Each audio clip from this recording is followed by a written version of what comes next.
जय श्री राधे कृष्ण दोस्तों। स्कंद पुराण में, गरुड़ पुराण में जैसे हमारे धार्मिक ग्रंथों में श्रावण मास की पूर्णिमा का अत्यधिक महत्व बताया गया है। श्रावण मास में आने वाली पूर्णिमा को श्रावणी पूर्णिमा भी कहा जाता है। हमारे शास्त्रों में वर्णन आता है कि इस दिन स्नान, तप और दान का विशेष महत्व माना गया है। श्रावण मास के दिन ही रक्षाबंधन का पर्व भी मनाया जाता है। इसी दिन यज्ञ, पवित्र पूजन और उपनयन संस्कार करने का भी विधान है। चंद्र दोष से मुक्ति प्राप्त करने के लिए भी श्रावण मास श्रेष्ठ है। और श्रावण मास की पूर्णिमा के दिन बलराम जी का आविर्भाव दिवस यानी बलराम पूर्णिमा भी मनाई जाती है। और ऐसी श्रावण मास की पूर्णिमा बस कुछ ही दिनों में आने वाली है। तो चलिए दोस्तों, इस वीडियो में हम यह जानते हैं कि इस बार श्रावण मास की पूर्णिमा कौन से दिन आ रही है और इस दिन के शुभ मुहूर्त कौन कौन से हैं। तो दोस्तों, आप इस वीडियो में लास्ट तक जरूर बने रहिएगा। साल 2025 में श्रावण मास की पूर्णिमा 9 अगस्त 2025 शनिवार को मनाई जाएगी। पंचांग के अनुसार देखा जाए तो श्रावण मास की पूर्णिमा तिथि आरंभ हो रही है 8 अगस्त 2025 शुक्रवार के दिन दोपहर 2:12 पर और यही तिथि का समापन हो रहा है 9 अगस्त 2025 शनिवार के दोपहर 1:24 पर। और इसीलिए इस बार 9 अगस्त शनिवार के दिन उदय तिथि के अनुसार पूर्णिमा तिथि मनाई जाएगी। इस दिन पूर्णिमा का व्रत भी रखा जाएगा और साथ ही सत्यनारायण देव भगवान जी की का व्रत भी रखा जाएगा। प्रातःकालीन स्नान करके अपने नित्य कर्मों से निवृत्त होकर दान करने के लिए 9 अगस्त का दिन सबसे श्रेष्ठ माना गया है। इस दिन प्रातः मुहूर्त का समय होगा सुबह 4:22 से लेकर 5:04 तक। और प्रातः काल में भगवान विष्णु की पूजा आराधना करने के लिए समय रहेगा सुबह 4:43 से लेकर 5:47 तक। और यही सूर्योदय का समय होगा 5:47 से और सूर्यास्त का समय रहेगा शाम को 7:06 पर। पूर्णिमा के दिन चंद्रोदय का समय रहेगा शाम को 7:21 पर।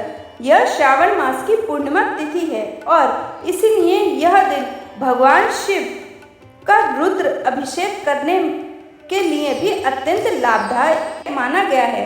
और यह अभिषेक आप किसी भी शुभ मुहूर्त में कर सकते हैं।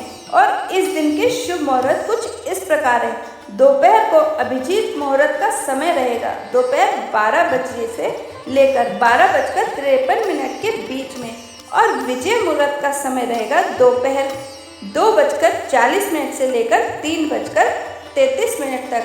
शाम को गोधूली मुहूर्त भी है, तो शाम को गोधूली मुहूर्त का मुहूर्त रहेगा शाम 7:06 से लेकर 7:27 तक। और संध्या काल में भगवान विष्णु की पूजा अर्चना करने का समय है शाम 7:06 से लेकर 8:10 तक। इस दिन विशेष सामर्थ्य सिद्धि योग भी बन रहा है और वह शुरू होगा सुबह 5:47 से लेकर 2:23 के बीच में। इन सभी शुभ मुहूर्त के अंदर आप भगवान श्री विष्णु हरि की और भगवान भोलेनाथ की पूजा आराधना करके अभिषेक इत्यादि कर सकते हैं। और यह थी पूर्णिमा के दिवस की उपलक्ष्य में सभी शुभ मुहूर्तों की जानकारी। इस श्रावण मास की पूर्णिमा के दिन जो भी धार्मिक अनुष्ठान, शुभ कार्य और पितृ तर्पण करना चाहते हैं वे अत्यंत लाभदायी बताया गया है। भारत में कुछ राज्यों में इस दिन को कजरी पूर्णिमा के रूप में भी मनाया जाता है।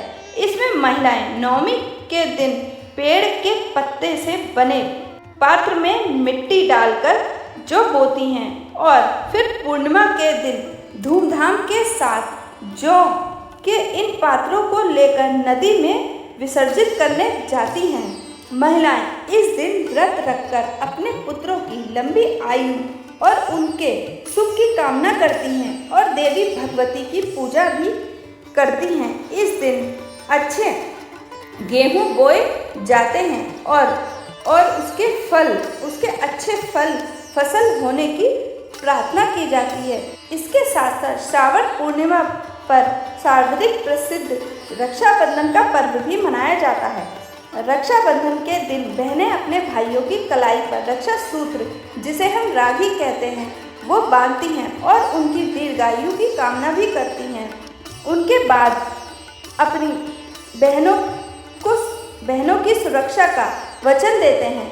इसलिए इस दिन देवी देवताओं का पूजन करके उन्हें रक्षा सूत्र बांधा जाता है। इस दिन गाय को चारा खिलाना, चींटियों को, मछलियों को आटा देना और अन्य पुण्य कार्य किए जाते हैं। श्रावण पूर्णिमा के दिन चंद्रमा अपनी पूर्ण कलाओं में होते हैं और इसीलिए इस दिन चंद्रमा की पूजा करने से चंद्र दोष से मुक्ति मिलती है। इस दिन चंद्रदेव को अर्घ्य भी दिया जाता है। पूर्णिमा के दिन त्रिवेणी संगम में पवित्र डुबकी लगाने से मनुष्य के जन्म के पाप मिट जाते हैं। मरण के चक्र से भी मुक्ति प्राप्त होती है और यह हमारे शास्त्रों का विधान है। और इस बार तो श्रावण पूर्णिमा आ रही है, इसलिए इस दिन प्रातः काल में ब्रह्म मुहूर्त में उठकर भगवान शिव का जल अभिषेक भी करना चाहिए। इस श्रावण मास की पूर्णिमा के दिन अधिक से अधिक भगवान श्री हरि का नाम जप कीजिए, भगवान सत्यनारायण देव की कथा का श्रवण कीजिए और नाम का स्मरण कीजिए। भगवत गीता तथा श्रीमद् भागवत जैसे ग्रंथों का अध्ययन कीजिए और अगर आप व्रत रखना चाहें तो आप व्रत भी रखिए। पूर्णिमा के दिन सूर्योदय से पहले उठकर अपने व्रत का संकल्प लेना चाहिए। किसी पवित्र नदी या कुंड में स्नान करना अत्यंत पवित्र माना गया है। इसीलिए अगर इस दिन संभव हो सके तो किसी भी पवित्र नदी में स्नान करके भगवान श्री विष्णु हरि का पूजन करके अपने पितरों को निमित्त कुछ न कुछ दान दक्षिणा देना चाहिए। इससे पितृ तृप्त होते हैं और उनका वह अपना आशीर्वाद प्रदान करते हैं। अगर किसी कारण श्रावण के संपूर्ण मास में पवित्र स्नान तप नहीं कर सकते हैं तो मात्र पूर्णिमा के दिन भी प्रातः काल में उठकर पवित्र नदी में स्नान करके भगवान की प्रसन्नता के लिए प्रातःकालीन दान, जप और तप किया जाए तो संपूर्ण श्रावण मास का फल प्राप्त होता है। अगर किसी पवित्र नदी में जाकर स्नान करना आपके लिए संभव न हो सके तो अपने घर में ही पवित्र नदियों का जल डालकर स्नान करें। जल में गंगा जल की कुछ बूंदें डालकर पवित्र स्नान किया जा सकता है, क्योंकि श्रावण मास शिव जी का विशेष मास है। तो इसलिए श्रावण मास के अंतिम दिन यानी पूर्णिमा के दिन भगवान शिव का रुद्र अभिषेक करना अत्यंत लाभकारी बताया गया है। तो दोस्तों, यह थी आने वाली पूर्णिमा की संपूर्ण जानकारी। अगर आपको हमारी ये जानकारी पसंद आई है तो एक लाइक, एक कमेंट प्यारा सा जरूर करिएगा। आपका कमेंट हमारे लिए बहुत महत्वपूर्ण होता है, हमें सनातन धर्म को आगे ले जाने के लिए प्रेरित करता है। तो मिलते हैं इसी तरह की एक और नई जानकारी के साथ। तब तक के लिए जय श्री राधे कृष्णा। ओम नमः शिवाय।